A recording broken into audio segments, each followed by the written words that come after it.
very good morning, good afternoon, and good evening to all of you. Today's topic is about leadership. What exactly is leadership? Why is it so essential in today's world? Let's discover that in today's presentation. So, what exactly is leadership? Leadership, according to Peter DeLay, is the ability to influence others with or without authority. That means you need to make sure people follow you as a leader rather than you force people to follow you. All successful endeavors are the result of human effort.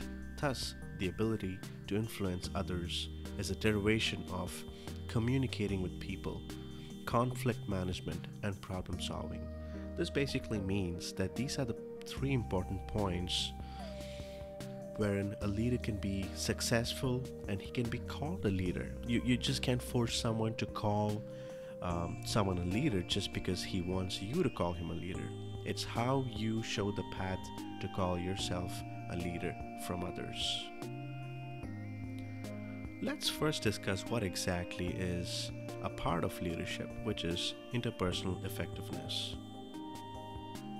So, interpersonal effectiveness is basically the capacity of an individual and how he can influence others, be it he or she. So it again subdivides into three elements of interpersonal effectiveness and how effective someone can be as a leader. It's awareness, ability, and commitment. All these 3 points are interrelated to each other. There has to be an equilibrium between these 3 points in order to be, first of all, effective as a leader. So let's go ahead and indulge ourselves and know what exactly awareness is in order to be a successful leader. It's basically the state of consciousness. That basically means that you need to have the power to recognize yourself, the others in the situation, and the events in real time. It's also the ability to assess the impact of what exactly the actions are in situations and be critically self-reflective. So leaders have to be really careful when they realize and they're aware of these situations. And it's also a process of development that's basically a function of experience.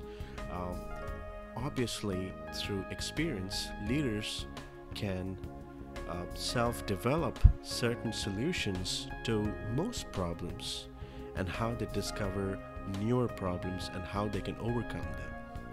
And finally, get a feedback from the folks. Now let's understand what exactly ability takes part. Ability is how you can learn and understand every event or situation or issues or concerns. It's that function that influences how you can communicate, how you can resolve problems or conflicts and solve them. In the slide it says, as a member of a team, we influence others in a collaborative effort to find better ideas to solve problems. I have to agree with it. That's why we have team meetings, we have feedbacks from the common people so that we can get more knowledge on how we can resolve those issues. Coming towards commitment, we need to understand that in order to be a successful leader, it involves a lot of commitment.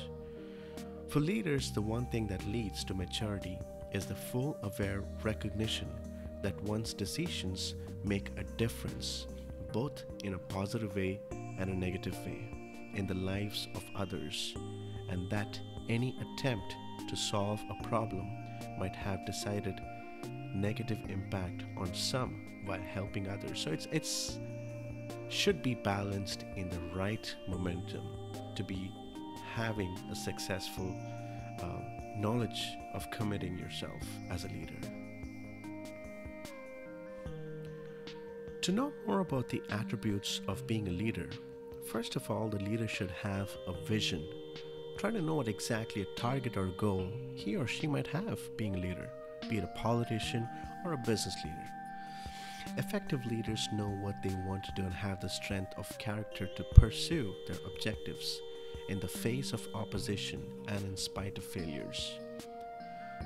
As a leader, he or she should be strong enough to face the force that can come in between, like obstacles, trying to break them down. Successful leaders always stay put, and the effective leader always establishes achievable goals. To talk about the next attribute of leader, it is passion. Anyone who is a leader would be positive and believe in what their goal in life is. They always would have a positive outlook on who they are, what they could do, and what they exactly love to do.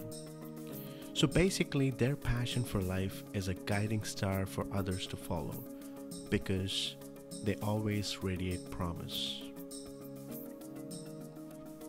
Integrity is basically who you are and what you're capable of. Obviously, a leader would know his strengths and weaknesses. However, they have to do the right thing by choosing what they are capable of. That's integrity. Honesty is a way of communicating the right thing to your followers so that they know that you're connected to your promise. Trust is a way leaders can earn through their followers by acting on what they believe in. Dedication is a form of commitment. He or she is always dedicated to what they believe in, and they give themselves entirely to the task what they believe it is necessary. Charisma is the energy what the leader strives always on having and how they follow things. This may be the one attribute that is the most difficult to cultivate as a leader. It gives a message of maturity, respect to your followers, compassion, a fine sense of humor, and a love of humanity. The result is always positive that leaders have the capacity to motivate people to excel. Charisma is by far one of the most important aspects of leadership. Listening skills are also equally important for leaders, so that it's not just talking what the leader does, it's also listening to people's problems. That's one of the most attributes of all. Sorry about that. So to sum it up about the attributes of being a leader, it's to have the right vision, to have the right passion, to have integrity, honesty, trust, dedication, charisma, and also to be an active listener. Now, most people always get confused between a leader and a manager. So there is a huge difference between who exactly is a leader. A person who is always followed by others because they believe the leader is the right person. Manager is someone who manages, controls, or administers a business or a part of the business or people.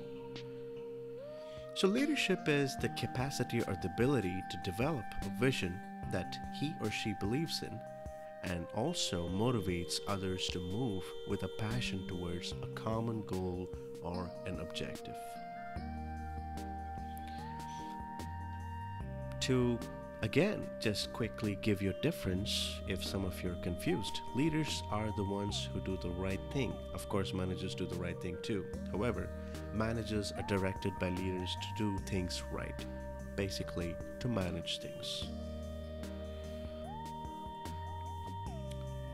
Let's quickly discuss what exactly leadership and management skills are and what they require. Leadership requires soft skills, which is communicating with people, making sure they motivate followers, managing stress amongst the team, building a team. That's quite important.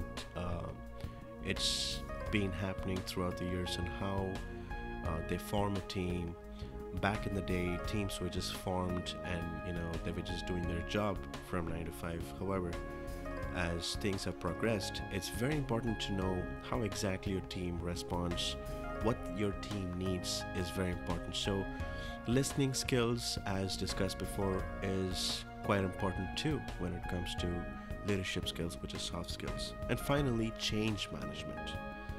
Now, to talk about management is a different aspect. Management comes in the area where managers are more intense here.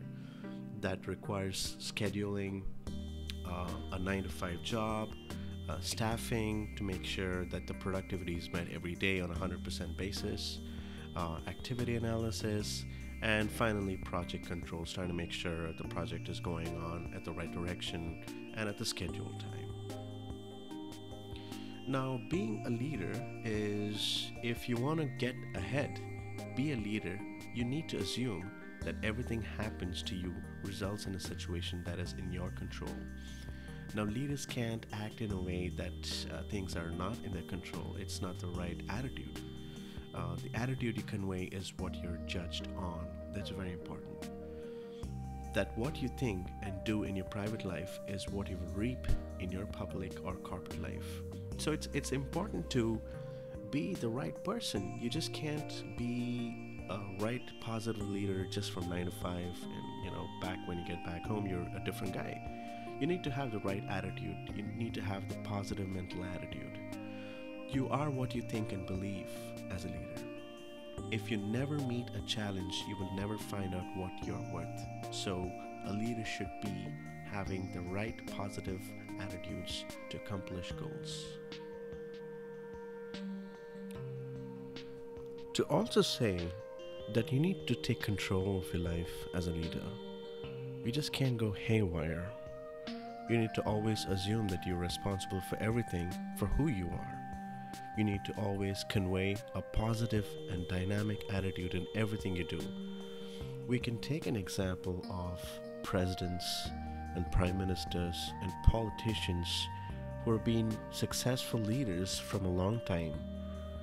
Even though when it comes to negative consequences or negative situations, they always give out a positive vibe by giving out a positive message to the audience, which assures the public and us to believe in what they are meaning to do.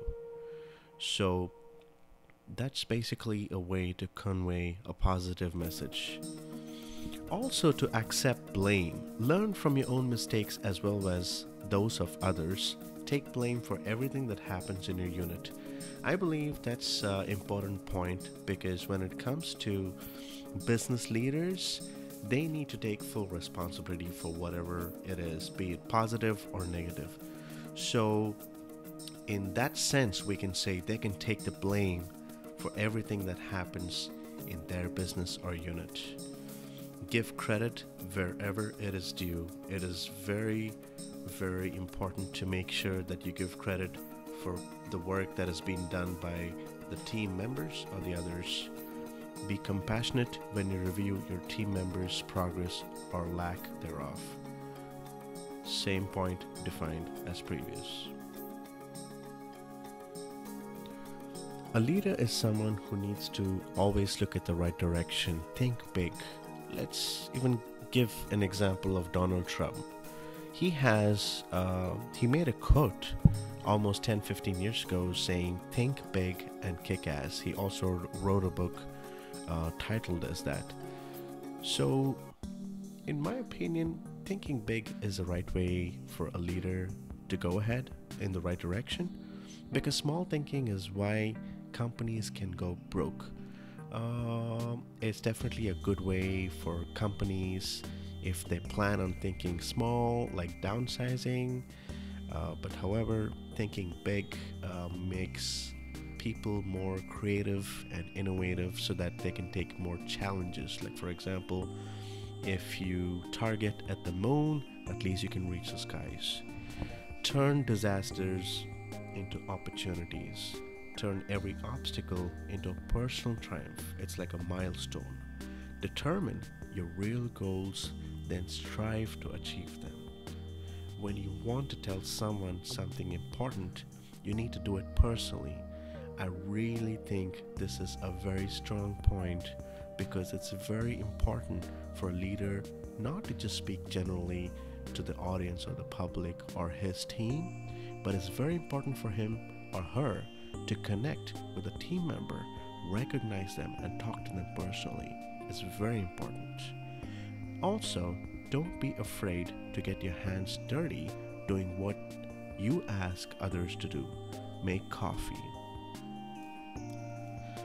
I would love to elaborate this point with an example. We have Prime Minister Narendra Modi, who was elected in 2014 as the Prime Minister of India. This gentleman took a drastic step in cleaning the streets of India by first initiating himself to clean the streets. That was followed by the entire nation. That includes even celebrities. I really think this is a positive way of thinking so that people follow you. So that's a very good example. So to sum it up and elaborate, we've elaborated many things being a leader. To just give you a quick summary, to be a good leader is to listen effectively, encourage teamwork and participation, empower team members, communicate effectively, emphasize long-term productivity, make sound and timely decisions, treat each person as an individual. It's very important. Know yourself and your team. Protect your team. Have a vision, courage, and commitment.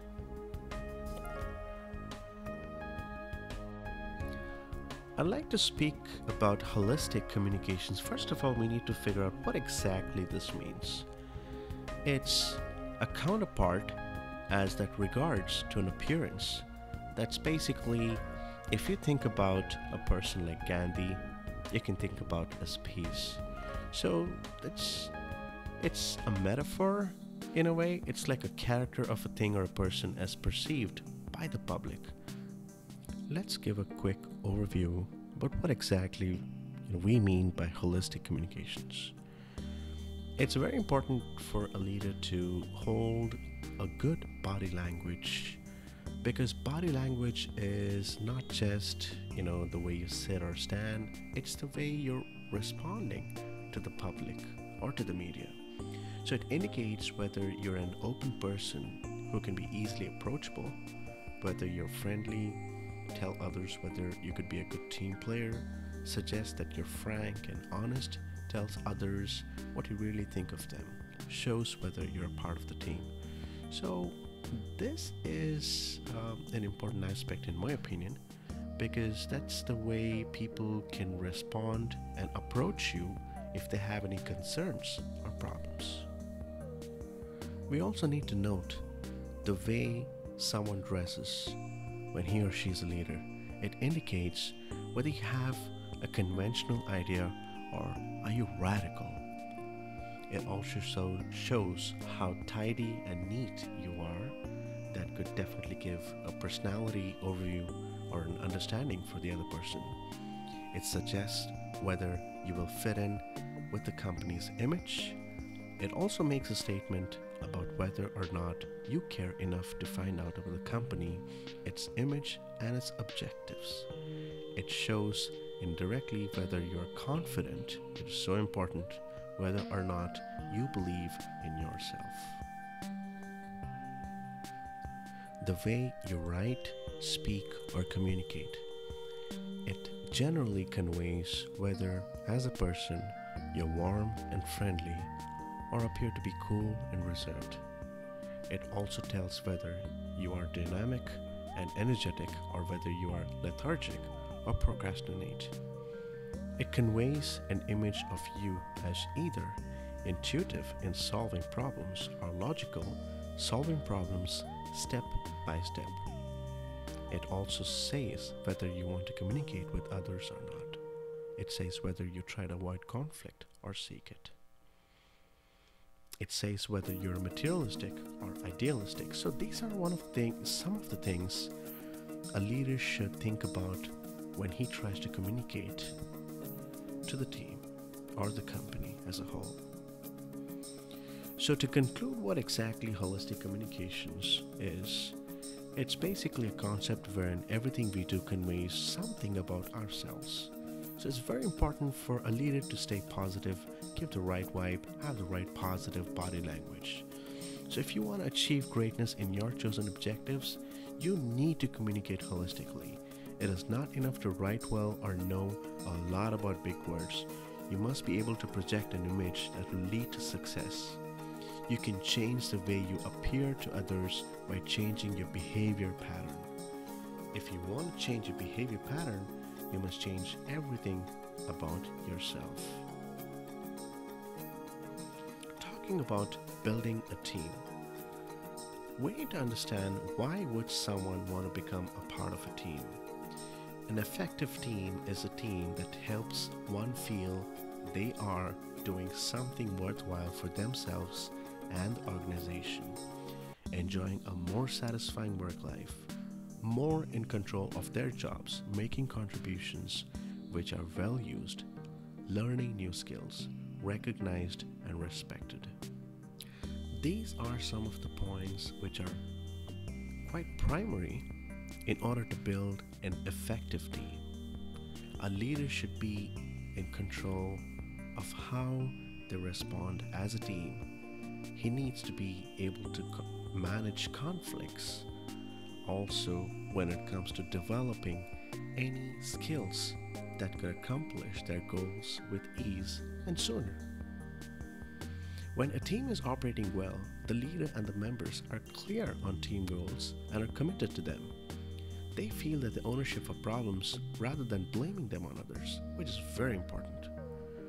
It's very important when team meetings occur. There is so much of exchange of ideas which are shared. Listen to and show respect for others. Talk more about we and less about I and me. This is such an important point in my opinion because it gives him or her a clear definition of a person, whoever they are. It's very important to speak as we, as a team. That gives you an invisible connection rather than I. That could turn out to be selfish in some ways. Trying to understand and use each other's know-how, know about each other's personal lives, give each other help and support, show appreciation for help received, recognize and deal with differences and disagreements, encourage development of other team members, which is very important. You need to boost their morale by encouraging this. Also, they're loyal to the group, its members, the leader, and the organization. Finally, make decisions based on facts, not on emotion or personalities, which is very important, so that it doesn't lead to judgmental conflicts that could further drastically reduce the relationships between the peers. Play a variety of roles, serve as a leader, teacher, or a coach. Now, let's talk about coaching. The main goal of coaching is not to provide a direction, but to enable team members to work together in a close-knit way in order to help achieve one another find the right direction. It's the foundation for continuous improvement and development. It's a practical skill anyone can learn. Coaching is not by teaching someone, by giving them the interest for them to learn on their own that can develop themselves. It's to identify an opportunity to help someone expand on his or her skills, knowledge, and abilities. It's also to confirm that the person is ready for coaching. So before trying to coach, make sure that the person is open to it. If a person seems hesitant, try explaining the benefits, how he or she can benefit from that. And don't insist on coaching someone who simply isn't receptive. So in order to ensure a win-win situation, find out if the person is really willing before proceeding to coach. I believe this presentation has been elaborative in terms of leadership. I would really appreciate it if you could just post in your feedback, your comments. I hope you like this video, guys. You have a great night, ladies and gentlemen. Thank you so much, and this is Niroop.